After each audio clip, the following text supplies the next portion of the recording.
This podcast, brought to you by Anchor, is currently non-profit making and is based on the second edition coursebook on international history from 1870 to 1945 for Cambridge International AS Level History. Hello listeners! In this episode, I'll be discussing the policy of appeasement that was followed by Britain and France, including the Anschluss with Austria and events in Czechoslovakia and the Munich Conference. Let's begin with the Anschluss with Austria in 1938. On March 11th, Hitler believed that Germany had nothing to fear if they united with Austria. Hitler wished to practice his policy of a united Germany with Austria, who were German-speaking. Many people in Austria supported this idea, as their country's economy was weak. They believed that unification with Germany would make them stronger. In early 1938, Hitler had encouraged Austrian Nazis to stir up trouble and stage demonstrations and riots across the country. They called for unification with Germany. In a meeting with the Austrian leader, Kurt Schuschnigg, Hitler told him that the crisis would only be resolved if he accepted the Anschluss with Germany. He reluctantly agreed. However, in a last-minute attempt, he called a referendum for the people to decide whether to unite with Germany. Hitler worried that the Austrians would vote against the Anschluss and forced Schuschnigg to resign, appointing the leader of the Austrian Nazis in his place. So why was it a success overall? In the elections, voters were watched over by German soldiers, and 99.75% of Austrians voted for the unification with Germany. This meant that Austria's army, weapons, rich deposits of valuable ores and resources were added to Germany's growing army and industry. Hitler had been sure that Mussolini would not oppose him, as they had formed the Rome-Berlin Axis, making them allies. Hitler knew that only Britain and France would be able to oppose him, but was confident that both nations would not take any actions against Germany due to their policy of appeasement. After they failed to take action as Germany had broken yet another term of the Treaty of Versailles, it had become clear that Britain and France were unlikely to react, as Hitler followed his policy and reversed the Treaty of Versailles. Britain reacted by strongly condemning Germany. However, they were in no position to take major action and start a war. Many in the British public supported the policy of appeasement. Therefore, they were in no position to fight against German-Austrian unification, especially as many people in Austria had supported the Anschluss, so the British believed that Anschluss was reasonable.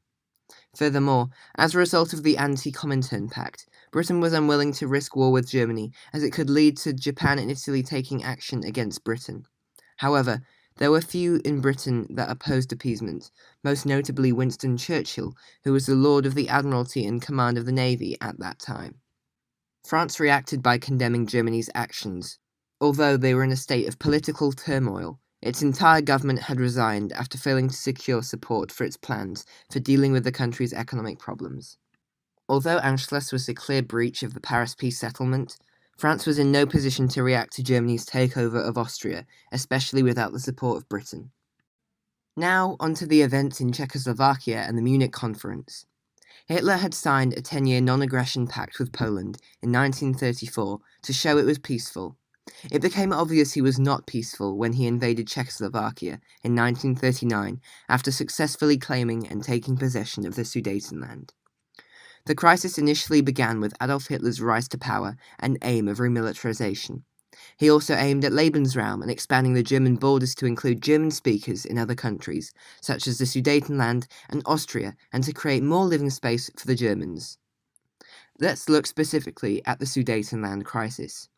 In September 1938, Hitler was demanding that Sudetenland, who of the population 50%, around 3 million, were Germans, who claimed they were being oppressed and mistreated by the Czechs.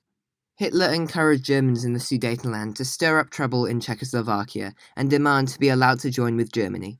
It was eventually handed over to Germany. The Sudetenland contained 70% of Czechoslovakia's heavy industry, and it was a strong area of defense for the country, so losing this area would leave them defenseless against Germany. After Hitler made an anti-Czech speech in mid-September, Chamberlain feared war. He believed that the war would be more devastating than the First World War. He believed that British military was not ready to fight Germany, and the British public wished to avoid war, whatever possible. The Czech leader, Edvard Beneš, became concerned that Hitler would invade his country, so he asked Britain and France to support him if it came to war. However, they were reluctant to do so, and Britain sent a politician to Czechoslovakia to recommend that certain parts be given to Germany. It is important to note that Czechoslovakia had a friendship and alliance agreement with France since 25th of January 1924, while they had an alliance with the USSR since the 16th of May 1935. They had tried to form alliances with Britain, but they were unsuccessful. British Prime Minister Neville Chamberlain met with Hitler, declaring that the Czech government had agreed to give him certain parts of the Sudetenland.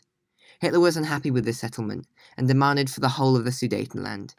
As Chamberlain refused, war seemed likely, so people in Britain began constructing air raid shelters.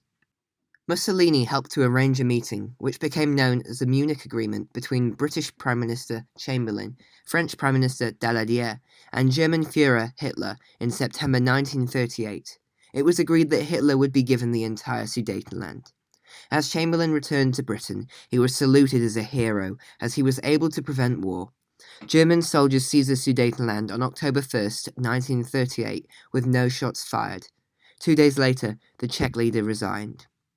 Despite the USSR being in alliances with France and Czechoslovakia, they were not invited to the Munich Conference and were very disappointed at its outcome. Stalin felt that the USSR's defense against Germany had been compromised by the conference, believing that Hitler had been given the confidence and resources needed to push eastwards, first into Poland and then into Soviet Russia. The Munich Agreement convinced European powers that Britain and France were unreliable and feared a lack of action against Germany. This was especially the case for Stalin and the Soviet Union, who shocked the world as he decided to enter negotiations with Hitler. Many historians believe that despite their communism, the USSR was the most logical and sensible country at this time, wishing for the League of Nations to properly function as an organization, while Britain and France only wished to use it for their own benefits. There are many criticisms of the policy of appeasement. For example, the participating countries had attempted to avoid bloodshed by giving Sudetenland to Hitler without consulting Czechoslovakia, and appeasement promoted aggression as Hitler continued to want and expect more and more. This is the end of the podcast. Thank you for listening. Please consider using the links in the description below to leave a voice message for me, leave feedback for me, or visit my website which hosts additional revision material. Depending on which app you are listening to this on, you could also rate and review the podcast. Thank you.